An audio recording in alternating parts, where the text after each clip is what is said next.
नमस्कार, मैं हूँ आफरीन। आप देख रहे हैं न्यूज़ 7 पूर्णिया के साथ न्यूज़ 9 एक्सप्रेस। कहते हैं सैया भाई कोतवाल तो डर काहे का। पूर्णिया शहर के ऐसे ही कई कोतवाल यानी थाना प्रभारी डीएसपी के खिलाफ गिरफ्तारी का वारंट निकला हुआ है, मगर सभी मजे से अपने अपने थाने में ड्यूटी बजा रहे हैं। अब सवाल ये उठता है कि आखिर इन पुलिस वालों को गिरफ्तार कौन करेगा, क्योंकि आरोपी खुद पुलिस वाले हैं। ऐसे में भारतीय कानून पूर्णिया में मजाक बनकर रह गया है। दरअसल पूरा मामला व्यवहार न्यायालय के एक अधिवक्ता से जुड़ा हुआ है, जिनके घर पर बिना सर्च वारंट के पुलिस घुस गई और अधिवक्ता के नाबालिग बच्चों को पीटते हुए हाजत में बंद कर दिया गया था, जिसके बाद पुलिस द्वारा जेल भेजने के क्रम में माननीय न्यायालय ने कोई केस न बनाता देख सभी को रिहा कर दिया था। अब सवाल ये उठता है कि जब आम आदमी पर बेलपुल वारंट भी होता है तो पुलिसकर्मी उसे पकड़कर अंदर कर देती है। वहीं पूर्णिया के 8 पुलिसकर्मी पर गिरफ्तारी का नन बेलपुल वारंट जारी है, जिसमें सभी बिना खौफ के घूम रहे हैं, थाना में बैठ रहे हैं। ऐसा मानो कि सब कानून उनके जेब में है। करीब 1 माह से पूर्णिया के सभी पुलिसकर्मियों पर वारंट जारी है, मगर सभी अपने अपने पद पर बने हुए हैं। वरीय पदाधिकारी भी सब जानते हुए अनजान बने बैठे हैं।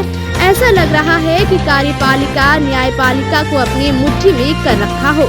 न्यूज़ 7 पूर्णिया के खास रिपोर्ट। लेटेस्ट न्यूज पाने के लिए चैनल को लाइक, सब्सक्राइब, फॉलो जरूर करें।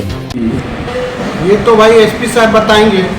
आईजी पूर्णिया में बैठते हैं, उनको जानकारी होनी चाहिए इस बात की कि जब माननीय न्यायालय से आम व्यक्ति पर अगर WB भी निकलता है, बेलपुल वारंट भी, तो पुलिस उठा करके अंदर कर देती है। और जो स्वयं थानेदार बने हुए हैं, अन्य पदाधिकारी जो पुलिस पद पर बने हुए हैं, उन पर आज तक क्यों नहीं कार्रवाई हुई? तो ये तो बड़ा दुर्भाग्यपूर्ण बात है। कानून तो एक है, माननीय न्यायालय के आदेश का पालन करना चाहिए था, उसकी अवहेलना हो रही है। ये बहुत दुखदायी। कितना दिन हो गया वारंट जारी? वारंट किए हुए लगभग 1 महीना हो गया, 2 महीने, 6-2 है ना। अगर उस पर कार्रवाई नहीं होगी तो फिर आगे आप लोग क्या करेंगे? हम लोग तो माननीय न्यायालय के शरण में है, न्यायालय के शरण में जाएंगे। माननीय न्यायालय का अब जो करना है वो न्यायालय पर निर्भर करेगा।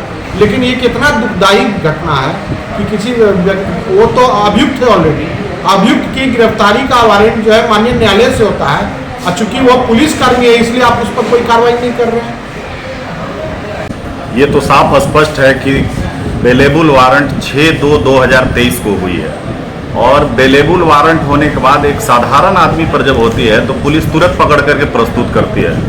लेकिन उसके बाद भी कुछ जब कार्रवाई नहीं हुई तो कोर्ट द्वारा, माननीय न्यायालय द्वारा 29/3 को नॉन बेलेबल वारंट इशू हुआ है। उसके बाद भी सारे पुलिस पदाधिकारी बने हुए हैं। होना ये चाहिए था कि एसपी महोदय से जब अधिवक्ता लोग मिले थे तो एसपी साहब को उसी समय डिपार्टमेंटल प्रोसीडिंग करना चाहिए, या डिपार्टमेंटल प्रोसीडिंग करने के लिए आईजी को या डीजीपी को लिखना चाहिए। लेकिन डिपार्टमेंटल प्रोसीडिंग करने की बात दूर, वो तो थाना इंचार्ज बने हुए हैं। ये स्थिति है अभी बिहार पुलिस की। इससे ज्यादा और क्या कर सकते हैं? लेकिन इस मामले में नहीं हो रही। ये तो सर्वविदित है, और आप पत्रकारिता जगत से जुड़े हैं, आप लोग अच्छी तरह से जानते हैं कि किसी पर वारंट होने पर पुलिस किस प्रकार से उसके पीछे पड़ती है। लेकिन जब पुलिस पर ही वारंट हो जाए तो आखिर कौन पड़ेगा? अभी हमारे वकील साहब ने बताया कि उनकी लड़की के साथ भी दुर्व्यवहार किया गया, और उनके जो वस्त्र थे, उनके वस्त्र के स्थान पर पुलिस अपना वर्दी में लेकर के उनको कोर्ट पहुंची थी, जिसके कारण CGM साहब भड़क गई थी और उन्होंने कहा कि इनका वस्त्र कहाँ चला गया, आप लोगों ने ऐसा क्यों किया? और ये केस बनता ही नहीं है जो वकील साहब पर आप लोगों ने दाखिल किया है। और उसके बाद उन्होंने वकील साहब को बरी कर दिया। साथ ही उन्होंने इन लोगों से शो कॉज मांगा, और उस शो कॉज में इन लोगों ने स्वीकार किया कि हाँ, हमसे गलती हो गई है। तो गलती हो गई आप न्यायालय में स्वीकार करते हैं, तो इसका मतलब क्या है? आप आराम से समझ सकते हैं न्यायालय इस पर क्या एक्शन ले सकती है, भी आप समझ सकते हैं। लेकिन इतना करने के बाद भी अब तक जिस पीड़ित व्यक्ति के साथ आपने जोर जुल्म किया, उस पीड़ित व्यक्ति से अपनी गलती के लिए क्षमा याचना भी आपने करना मुनासिब नहीं समझा, उल्टे उनको प्रताड़ित करने का काम किया जा रहा है। इसलिए हमारा कहना है कि जो यहाँ के उच्च पदाधिकारी हैं, खास करके पुलिस के, वो इस बात को कॉग्निजेंस लें और इस पर कार्रवाई करें। ऐसे तो न्यायालय हमारा है ही, न्यायालय में मामला चल रहा है। सोमवार को फिर इस पर सुनवाई है। हम लोगों को न्यायालय पर पूर्ण भरोसा है और हम लोग चाहते हैं कि न्यायालय अपना काम करेगी। लेकिन आपको भी तो देखना होगा ना कि आप क्या कर रहे हैं। आपकी पुलिस आपके सामने जो है इस प्रकार से एक वकील के घर में घुस करके नंगा नृत्य करती है, और जब आप वकील साहब जाते हैं थाना में केस करने तो थाना में केस नहीं लिया जाता है।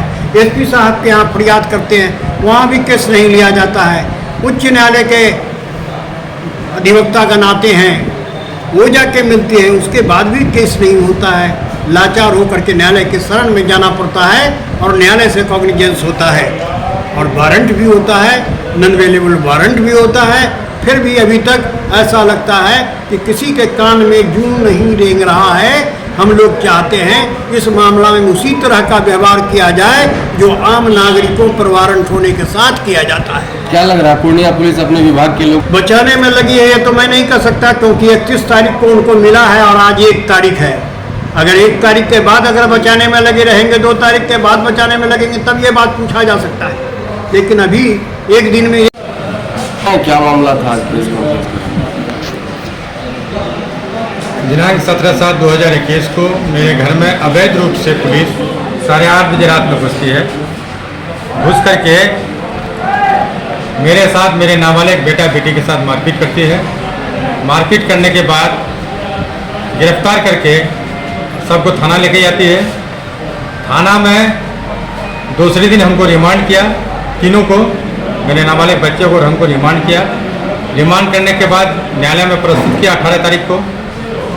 न्यायालय में सीजीएम साहब जो देखा हम लोग को, मेरी बात सुने, एफआईआर को देखा, देखने के बाद वो यही कहे ये केस बनता ही नहीं है।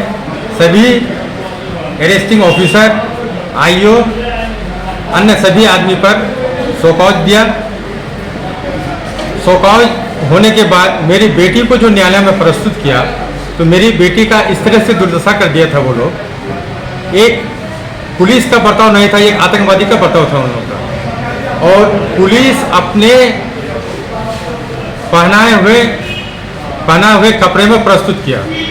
अब इससे ज़्यादा बर्बरता और जुल्म का शिकार क्या हो सकता है आदमी? जो पुलिस लोगों का रक्षक है और यहाँ पूर्णिया पुलिस आज भक्षक बन के घूम रही है, और वो भक्षक पुलिस आज थाने में बैठ करके थानेदारी कर रहा है। नॉन अवेलेबल वारंट निर्गत है उन लोगों पर, और एसपी साहब का कान में जू तक नहीं रेंग रहा। आज ये हमारे एसपी आईजी, जबकि एसपी आईजी दोनों पूर्णिया में है, दोनों उन लोगों पर कोई कार्रवाई नहीं कर रहे हैं और सभी पद पर आज तक बने हुए हैं। और उसमें एक आनंद गुप्ता है जो उस वक्त थाना अध्यक्ष के हाथ में प्रशिक्षु डीएसपी थे और आज वो प्रमोशन होकर के बाजाप्ता डीएसपी बने हुए हैं। ये हमारे बिहार के पुलिस का हाल है, क्रम है। तो वो लोग रक्षक क्या बनेंगे? भक्षक बन करके लोगों की जहाँ तहाँ गुंडागर्दी कर रहे हैं लोगों के साथ और इस तरह से हाल कर रहे हैं। इस थाने में थाना अध्यक्ष के पद पर तैनात मिथिलेश कुमार अभी थाना अध्यक्ष मरंगा थाना उस वक्त भी थे, आज भी है। और उसमें से मेन जो एसपी दयाशंकर के जो मेन दलाल थे संजय सिंह, सहायक थाना अध्यक्ष, वो एसयूवी के केस में उन पर रेड पड़ा। गुरु और चेला दयाशंकर और संजय सिंह दोनों आज एसयूवी के केस में सस्पेंडेड हैं। वो हाल है उन लोगों का। इस क्रम को देखते हुए भी एसपी साहब पता नहीं क्यों बाकी अन्य पर मेहरबान है, ये तो एसपी साहब भी बताएंगे। नॉन अवेलेबल वारंट निर्गत है और किसी की गिरफ्तारी नहीं हुआ। 29/3/2023 को नॉन अवेलेबल वारंट सभी अभियुक्तों के विरुद्ध निर्गत हो चुका है। कितने अभियुक्त हैं? 8 अभियुक्त। 6 फरवरी 2023 को अवेलेबल वारंट हुआ था। 8 अभियुक्त किन पद पे हैं? 8 अभियुक्त में से आनंद गुप्ता डीएसपी के पद पर हैं।